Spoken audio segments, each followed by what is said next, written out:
Hey, this is Brent Lykins with Lykins Motorsports, and I'm looking at the cam card for the custom hydraulic roller cam for the Pontiac 350 build that the next dyno mule project we're doing. And I think one of my customers affectionately named it PJ for Pontiac Junk, so that seems fine to me.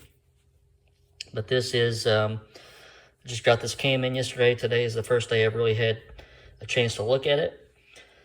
And as you can see, it's quite healthy for such a small engine. 251, 254 duration at 50 thousandths lift, and on a 109 lobe set. 583, 597, but that's at a factory 1.5 rocker arm ratio. And if we look at the math, we're looking at where is it? 0.389, 0.398 lift at the lobe.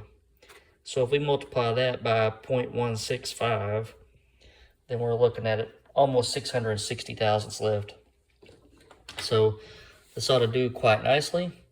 And got the cam in the box right here. I tell you, I never get tired of, and I know this is going to sound weird and stupid, but I never get tired of unboxing new cams. And for some reason, the stuff that they spray on them before they put them in the bag, it just reminds me of the very first engine that I built, because I can still smell that first cam that I ordered. And I know it sounds weird, but that's the way it is. If you notice that I had them do the MSE polish.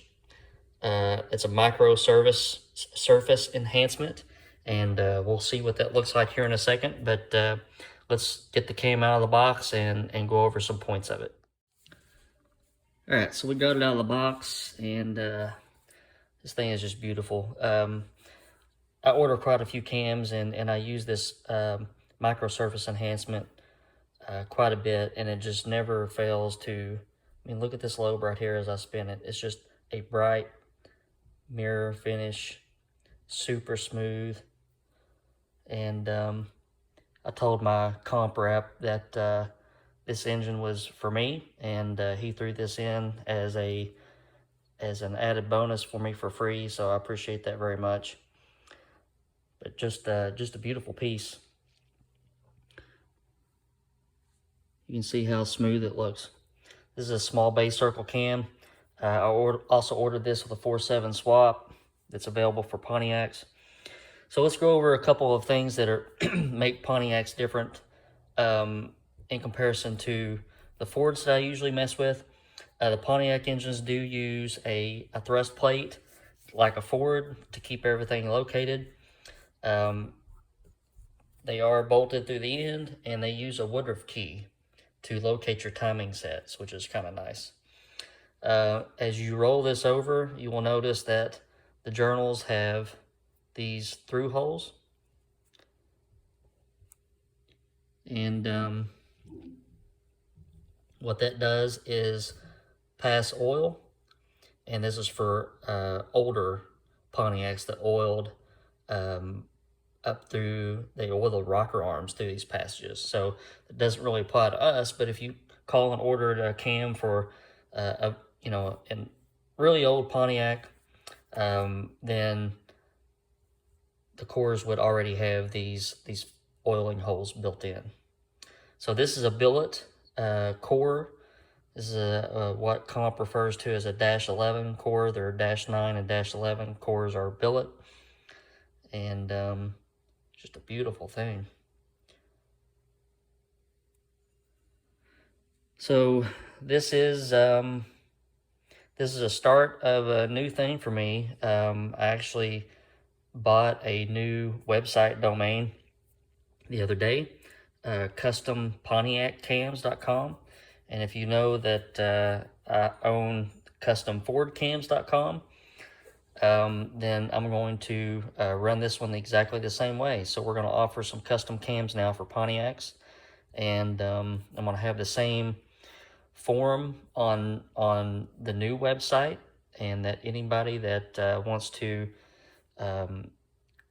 order a custom camshaft, whether it be a hydraulic flat tappet or a solid flat tappet or a hydraulic roller or solid roller, they can fill out the form and send that information to me, and we can have a custom cam ground specifically for that Pontiac engine. So that website hopefully will be live in the next week or two. Depends on how much free time I have, because I do my own website stuff. But yeah, look how beautiful this thing is. All right, guys, that's about all I can give you right now.